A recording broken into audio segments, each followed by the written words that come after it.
Bienvenue au Math Délices. Je suis Viviane Citeta et on va découvrir ensemble les fonctions polynômes de second degré. Et on commence avec trois exemples types de fonctions polynômes de second degré, comme le tout premier, qui est dans une forme développée où on voit clairement qu'il y a un x au carré comme puissance plus grande de x qui fait que c'est une fonction de second degré. On n'a pas besoin d'avoir tout ça au complet. Il suffit un dx au carré, par exemple, pour avoir une fonction de second degré, ou un dx au carré moins 5, ou un moins x au carré plus 4x. C'est aussi une fonction de second degré. Sur le deuxième exemple ou le troisième, on ne voit pas clairement un x au carré, mais c'est une fonction aussi du second degré. Pour quelle raison? Parce que si on fait le développement ici, ça va finir exactement sur une forme comme le premier exemple. Je vous laisse le découvrir. Je commence un tout petit peu comme dx plus x au carré moins 8, etc. Je vous laisse finir pour comprendre qu'est-ce que ça va donner. Sur le troisième exemple, de même manière, si on développe les carrés, les parenthèses au carré, ça va finir par donner aussi une forme similaire. Je vous rappelle sur ce troisième exemple, c'est une spécificité que j'ai choisie exprès parce que là, il faut appliquer là à l'identité a moins b au carré, qui ne fait pas du tout a au carré moins b au carré comme assez souvent les gens pensent. Donc faites très attention, mais il faut la remplacer par les a au carré moins 2ab plus b au carré. Et si vous ne vous rappelez pas de celui-là, le jour J, alors faites juste remplacer les a moins b au carré par a moins b fois a moins b, qui est l'équivalent, et faites la distributivité et vous allez finir par exactement le même polynôme comme celui-là que je vous ai donné sur l'identité. Donc, si je retourne sur le troisième exemple, finalement, ça va me faire 9 moins x au carré moins 2x plus 1. Je vous laisse finir enlever la parenthèse et vous allez voir que ça va finir par être exactement comme le premier exemple. Et on va découvrir maintenant les trois différentes formes qu'on peut avoir d'une fonction de second degré, avec la toute première qu'on appelle développée, la deuxième qu'on appelle factorisée et la troisième qu'on appelle canonique. N'inquiétez pas, on va découvrir chacune de ces cas en détail dans la suite. Pour l'instant, c'est ce qui est important de définir, c'est qu'est-ce qui n'est pas une fonction de second degré. Voici à côté trois exemples types. Avec le premier, on voit clairement que la puissance la plus large, la plus grande de x, c'est le 3, donc ce n'est pas une second degré. Le deuxième, où on a un x au carré, mais qui se trouve au dénominateur. Et si vous vous rappelez des propriétés des exponents, donc les x au carré, pour monter au dénominateur, ça va devenir un x sur moins 2. Et au final, le troisième, où on a une racine de x au carré, ils vont s'annuler la racine avec le carré et ça va rester un x, et plus précisément un x absolu, donc ce ne serait plus une fonction de second degré. Et on va commencer avec la forme développée ax au carré plus bx plus c, où abc, ce sont des nombres réels. On va essayer de définir les abc pour chacun des trois exemples ci-dessus. Pour le tout premier, je vais vous donner et essayer avec moi de comprendre pourquoi A c'est égal à 1, B égale à moins 1 et C égale à 1 sur le tout premier exemple. En fait, il s'agit des coefficients devant les x au carré, les x et la constante. Pour la même raison, sur le deuxième exemple, on a les A égale à moins 2, les B, comme il n'y en a pas un x, c'est 0, et le C, c'est égal à moins 3. Et pour le troisième exemple, les A, c'est égal à moins 1, le B est égal à 4 racine carrée de 2, et le C, il est 0 parce qu'il n'y en a pas de constante. J'espère que vous avez bien compris pour chacune des cas qu'est-ce que ça signifie. Et on passe maintenant à la représentation graphique d'une fonction f(x) du second degré qui, en fait, c'est une courbe qu'on appelle une parabole qui regarde vers le haut si le coefficient de x au carré est positif ou qui regarde vers le bas si le coefficient est négatif. Dans le premier cas, on a un minimum ici sur le point le plus bas ou un maximum sur le point le plus haut. qui est en fait, comme on appelle les alpha et bêta comme coordonnées, qui définissent ces points-là. Et on passe voir concrètement sur un exemple, comme celui-là, on regarde les A devant les x au carré qui est égal à 1, donc positif. Donc ça va être une parabole qui regarde vers le haut avec un minimum ici sur le point le plus bas. Sur le deuxième, de même manière, comme c'est négatif devant les x, ça va être une courbe qui regarde vers le bas. Donc, on aura un maximum. Et pour le troisième exemple, on aura encore une fois, devant le x au carré, on aura un a égale à moins 1. Ça veut dire négatif. Donc, ce serait encore une fois une parabole qui regarde vers le bas. Donc, on aura un maximum ici. Si on a la courbe, c'est très facile de trouver les coordonnées de ces points-là, minimum ou maximum. Si on n'a pas les courbes, on peut très vite calculer ça algébriquement selon les formules tout en bas ici. Et on peut dresser alors les tableaux de variation. On va mettre les alpha et bêta sur ce tableau-là. Et on peut dire, pour le tout premier exemple qu'on a dit que la courbe va regarder vers le haut, que la fonction jusqu'à alpha, elle est décroissante. Et après alpha, elle est croissante. Pour exactement montrer la courbe comme on a sur la représentation graphique. De même manière là, sur le deuxième et troisième exemple, on peut dire qu'elle va être croissante et après décroissante, de même manière pour le troisième exemple. Je vous laisse calculer les alpha et bêta algébriquement pour chacune de ces trois fonctions pour s'entraîner. Une fonction du second degré, il peut avoir une forme générique comme on a vu tout à l'heure, mais il peut avoir aussi une autre forme qui s'appelle canonique, qui est tout à fait équivalente. Voici les deux formes ici. En premier, on a la forme générique. À côté, on a la forme canonique. Et alpha et bêta en rouge, ils peuvent se calculer selon le A et le B, si vous voyez les formules. Et ce sont simplement les coordonnées du sommet si on représente graphiquement la fonction. Voici un exemple de fonction f, x au carré moins 2, x plus 1, où si on regarde bien ici devant, le a, on peut deviner que c'est égal à 1, donc positif. Donc, la parabole de cette fonction regarde vers le haut. Si on regarde le sommet de cette parabole et les coordonnées de cette parabole, je vais les réécrire ici, 1 et 0, ils vont me définir le alpha et bêta de cette forme canonique que je vais utiliser pour remplacer la forme générique. Voici, je peux alors réécrire selon la formule. Ici, je vais mettre le A qui est égal à 1, parenthèse, parenthèse, x moins alpha qui est 1, comme on a vu au sommet, plus bêta qui est 0, que si on fait simplifier, il finit par donner x moins 1 au carré. Et voici la forme canonique de cette fonction-là. Vous pouvez essayer avec d'autres fonctions et s'entraîner.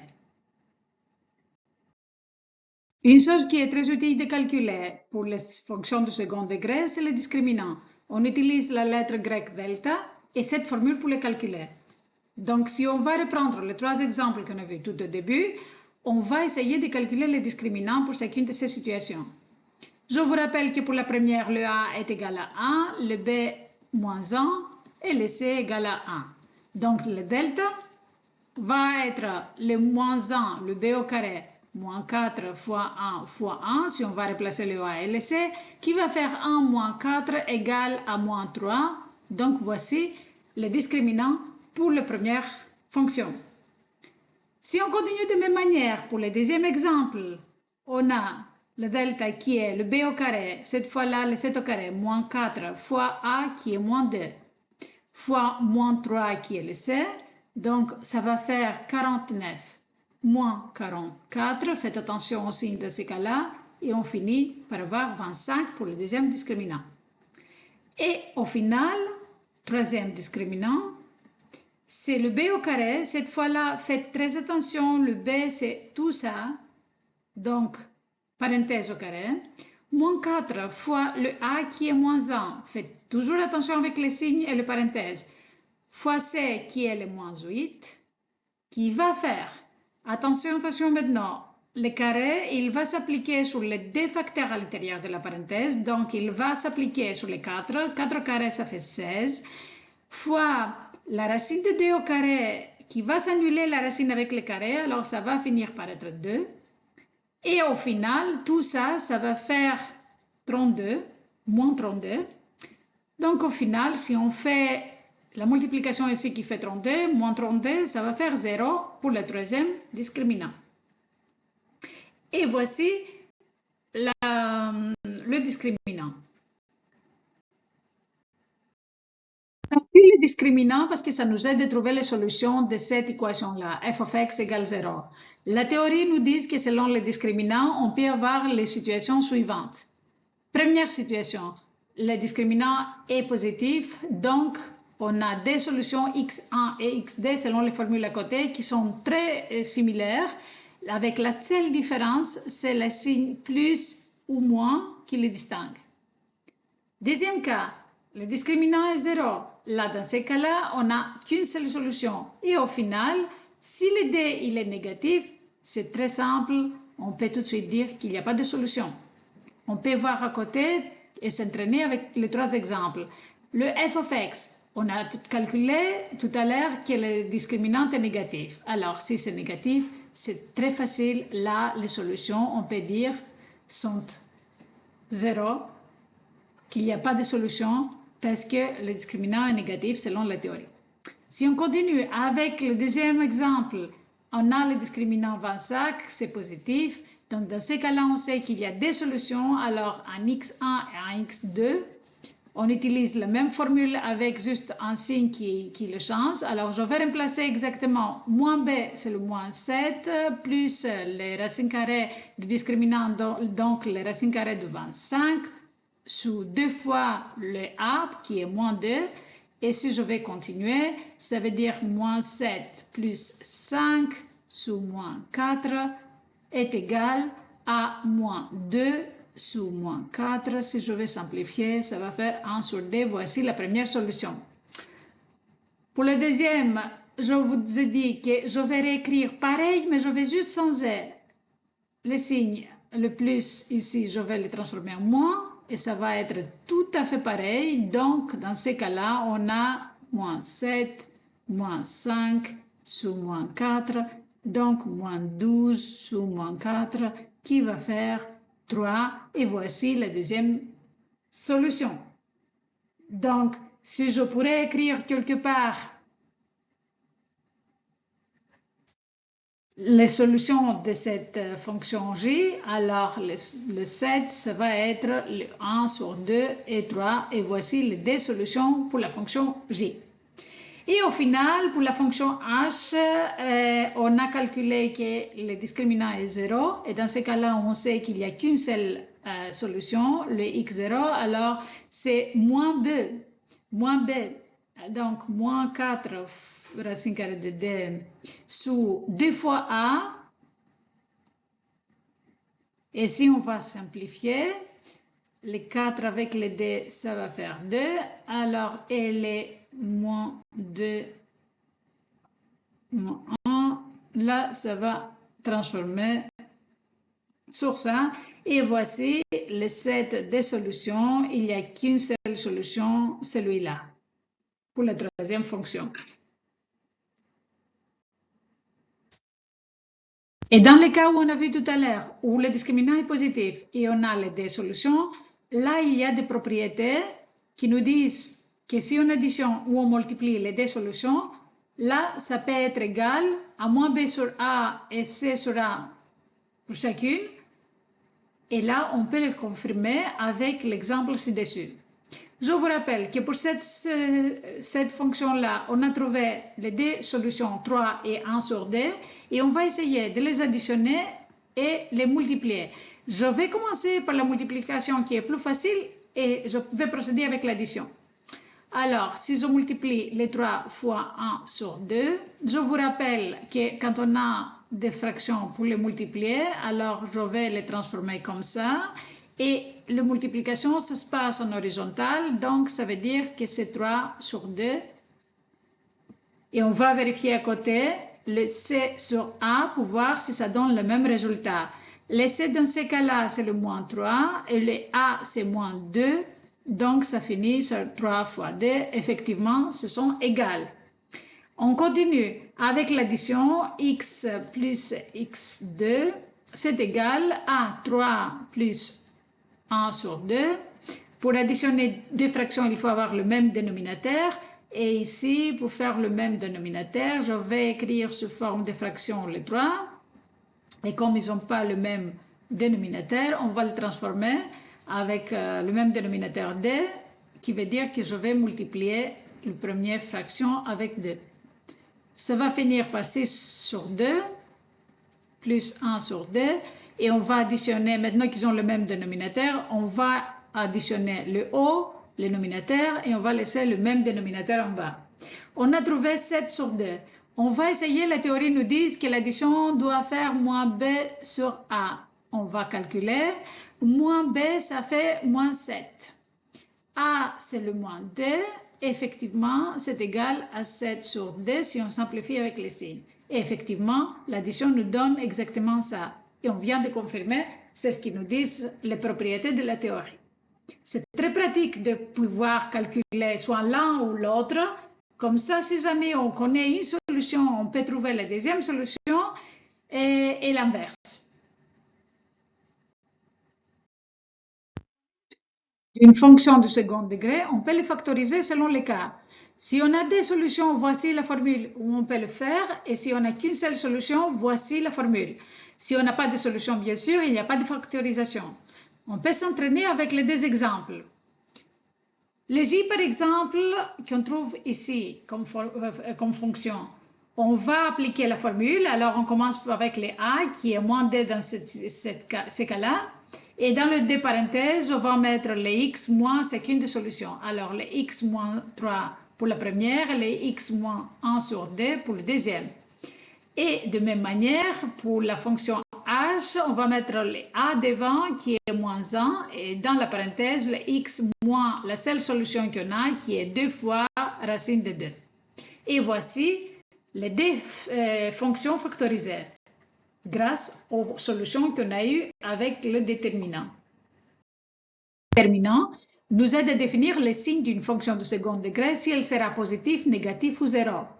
La théorie nous dit qu'elle aura partout le signe de a, le coefficient de x au carré, sauf pile aux solutions où elle sera 0, ou entre les deux solutions, s'il y en a deux, où elle aura le signe opposé.